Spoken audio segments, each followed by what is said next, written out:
अंजली दमानिया धनंजय मुंडेंबाबत नेमका काय गौप्यस्फोट करणार याबाबत राजकीय वर्तुळामध्ये बरीच चर्चा आहे। तर धनंजय मुंडेंविरोधात दमानिया नवे पुरावे आज देणार आहेत आणि मुंडेंविरोधात दमानियांकडे नेमके कुठले पुरावे आहेत याबाबत चर्चा सुरू आहे। तेव्हा आता सकाळी 11 वाजता अंजली दमानियांची पत्रकार परिषद आहे।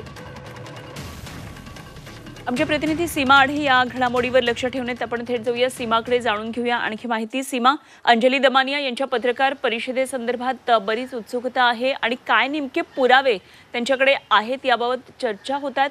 काय नेमका आज 11 वाजता पत्रकार परिषदेमध्ये काही महत्त्वाचे खुलासे होणार असल्याचं कळतंय? अनुपमा, खरं तर जेव्हापासून बीडमध्ये सरपंच संतोष देशमुख यांची हत्या झालेली आहे तेव्हापासून राजकीय नेते असतील किंवा मग सामाजिक कार्यकर्त्या अंजली दमानिया असेल यांनी धनंजय मुंडे यांचा राजीनामा मागितलेला आहे। मात्र त्यांच्या राजीनाम्यासंदर्भात अजूनही सरकारने कोणतेही पाऊल उचलले नाही, कोणतीही कारवाई त्यांच्यावरती करण्यात आलेली नाही। राजकीय नेते राजकीय आरोप करताना आपल्याला पाहायला मिळतात, तर दुसरीकडे अंजली दमानिया यांनी पुराव्यासहित धनंजय मुंडे यांच्यावरती काही आरोप केलेत। सर्वात आधी त्यांनी ऑफिस ऑफ प्रॉफिटचा आरोप केलेला होता।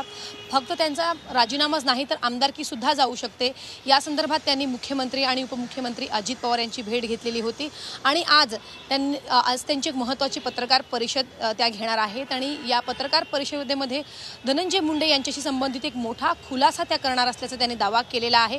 खरं तर परवा रात्रीच त्यांनी ट्विटरच्या माध्यमातून एक माहिती दिलेली होती की मी परवा एक पत्रकार परिषद घेणार आहे आणि त्या पत्रकार परिषदेत एक मोठा खुलासा करणार असल्याचा त्यांनी दावा केलेला होता आणि त्यानंतर राजकीय वर्तुळामध्ये एकच चर्चा रंगलेली आहे की नक्की अंजली दमानिया कोणते पुरावे दाखवणार आणि नक्की काय आरोप करणार। खरं तर गेल्या अनेक दिवसांपासून म्हणजे आज जो खुलासा त्या करणार आहे त्या संदर्भात त्या पुरावे गोळा करत आहेत, वेगवेगळ्या अधिकाऱ्यांना ते भेटत आहेत आणि आज अखेर 11 वाजता त्या पत्रकार परिषद घेऊन आरोप करणार आहेत। त्यांचं असं म्हणणं आहे की मी जे आज पुरावे देणार आहे, जो खुलासा मी करणार आहे त्यानंतर सरकारला धनंजय मुंडे यांच्यावरती कारवाई करावीच लागणार आहे, कारण माझ्याकडे ठोस असे पुरावे आहेत धनंजय मुंडे यांच्या विरोधामध्ये। 11 वाजता पत्रकार परिषद सुरू होण्यापूर्वीच माध्यमांना ते सगळे पुरावे सादर करणार आहे, जेणेकरून माध्यमांचे प्रतिनिधी त्या पुराव्यासहित त्यांना काही प्रतिप्रश्न करतील।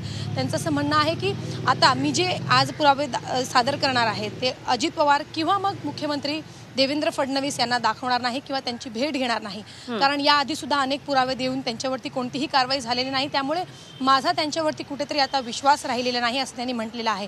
मात्र आताचे पुरावे आज जो तो नवीन खुलासा करणार आहे, आजचे पुरावे आणि आधी जे त्यांनी आरोप केलेले आहेत ते दोन्ही पुरावे घेऊन ते भगवानगडावरती जाणार आहेत। नामदेव शास्त्री यांना ते पुरावे दाखवणार आहेत आणि कुठेतरी भगवानगडाने जो पाठिंबा धनंजय मुंडे यांना दिलेला आहे तो पाठिंबा ते त्यांनी काढून घेतला पाहिजे आणि त्याचसोबत भगवानगडावरूनच धनंजय मुंडे यांच्या राजीनाम्याची कुठेतरी मागणी केली पाहिजे किंवा तशी त्यांनी घोषणा केली पाहिजे अशी नामदेव शास्त्री यांच्याकडे त्या विनंती करणार आहे। त्यामुळे आता आजच्या या पत्रकार परिषदेकडे सगळ्यांचं लक्ष लागलेलं आहे, नक्की अंजली दमानिया कोणते खुलासे करणार आणि काय पुरावे देणार आणि त्यानंतर राजकीय वर्तुळात खळबळ उडणार का हे पाहणं महत्त्वाचं असणार आहे। निश्चितच सीमा, जरूर या सर्व घडामोडींवर लक्ष ठेवून राहा। वेळोवेळी आपण या संदर्भात चर्चा करू। तुर्तास धन्यवाद दिलेल्या या सगळ्या सविस्तर तपशिलांसाठी।